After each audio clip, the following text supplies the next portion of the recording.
Can animals be racist? Your first instinct is probably no. In a lab in the 1960s, a researcher noticed something strange. Two monkeys, same species, same enclosure, same food. One monkey would share food freely with the other. Unless the other monkey looked slightly different, nobody taught it this. The monkey had never been hurt by the different-looking monkey. It just didn't share. Scientists called it in-group preference, which is a very calm scientific phrase for something that should probably bother us more than it does. Because here's the thing, that monkey wasn't an outlier. The same behavior shows up in fish, in birds, in wolves, in dolphins, in chimpanzees. In species that have never encountered humans, never been trained, never experienced anything that could explain the preference, they just consistently, reliably, across hundreds of documented studies, favor their own group over others. And when the group is defined by something visible, the question stops being comfortable pretty quickly. Let's be precise about what we're actually asking. Because the word racist carries a lot of weight, and most of it doesn't apply here. Racism in the human sense is a specific thing. It requires ideology, a belief system that assigns value based on group membership. It requires history. It requires language, intent, and a very particular kind of cruelty that comes from knowing exactly what you're doing and doing it anyway. Animals have none of that. A crow doesn't have an ideology. A wolf doesn't have a belief system about other wolves. A fish cannot be cruel in the deliberate, conscious way that word requires. So in the strict technical sense, no, animals cannot be racist. But that's not actually the interesting question. The interesting question is this: where did our version come from? Because something had to come before the ideology. Some older, simpler mechanism that the ideology eventually latched onto and amplified into something monstrous. And that mechanism is sitting in the animal data, quietly waiting to be looked at. The scientific term is in-group bias, and it is one of the most thoroughly documented phenomena in all of behavioral science. Here's what it actually is. When an animal, any animal, encounters members of its own group versus members of a different group, its brain processes the two encounters differently. The in-group member activates different pathways than the out-group member. More trust, more cooperation, more resource sharing, more benefit of the doubt. The out-group member gets less of everything. Not hostility necessarily. Not aggression, not always, just less. Which sounds almost reasonable until you remember that in survival terms, less can mean dead. Fish do it. Specifically, a fish called the stickleback, which sounds like a medieval torture device but is actually just a small freshwater fish with an attitude problem. Take a stickleback, raise it with fish that look like itself.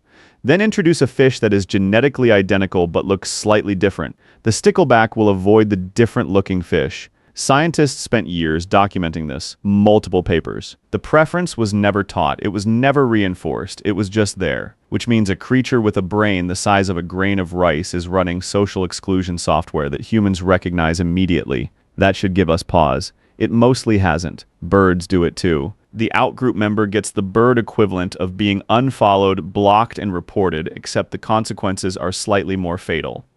Wolves take it further, and wolves are worth paying attention to because we've spent centuries romanticizing them. The actual wolf is considerably less inspirational.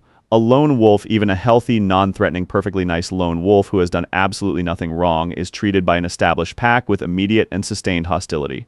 No interview, no trial period, no let's see how the first few weeks go. And the space between us is going to stay exactly this large. Now, primates are closest relatives, and the hardest to look at because they're closest to what we recognize.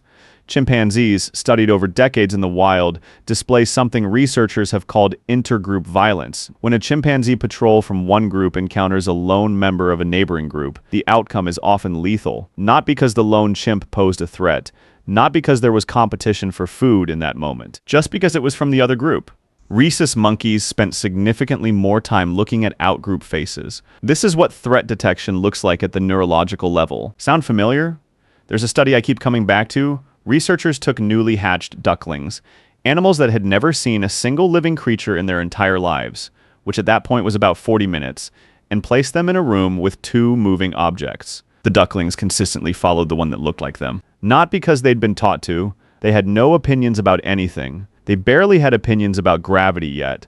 Scientists called this imprinting, which is a gentle word for the bias arrived before experience could. The preference was factory installed. A 40-minute-old duckling was already sorting the world into us and them. Imagine your brain has a security guard. The problem is, and I say this with affection, your brain's security guard is not very sophisticated. The guard has one tool, pattern recognition. And for most of evolutionary history, this was fine. The familiar thing was probably your tribe.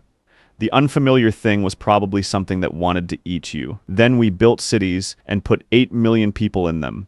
And the security guard, who has not received a single update since the Pleistocene, is still out front, flagging the same patterns. And I want to be careful here, because careful actually matters. Saying that in-group bias is ancient and neurological is not the same as saying it's inevitable. It is not the same as saying it's acceptable. But if you want to actually address it rather than just condemn it, you need to understand what it latched onto. You need to understand the security guard, because you can't fire a guard you don't know exists. So what does the animal data actually tell us about what's possible? Here's the surprising part. In-group bias is not fixed. The same research that documents in-group preference also documents the conditions under which it weakens. First, contact. Animals that spend time with members of other groups show reduced in-group bias over time. The unfamiliar becomes familiar. The security guard updates the approved list.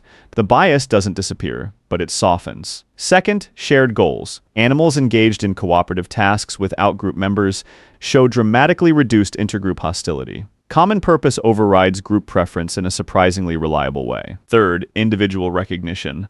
Animals that can distinguish individual out-group members, that can learn a specific face, a specific scent, a specific call, show less generalized bias toward the group.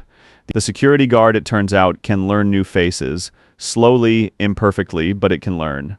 There's a chimpanzee sanctuary in Zambia called Chimfunshi that documented something researchers didn't expect. Two groups of chimpanzees, previously from different troops, natural enemies, were housed together over a period of years. The early months were violent. The intergroup hostility was exactly what the data predicted, and then, slowly, something changed. Individual relationships formed across group lines. A chimp from Group A began grooming a chimp from Group B, then two, then several.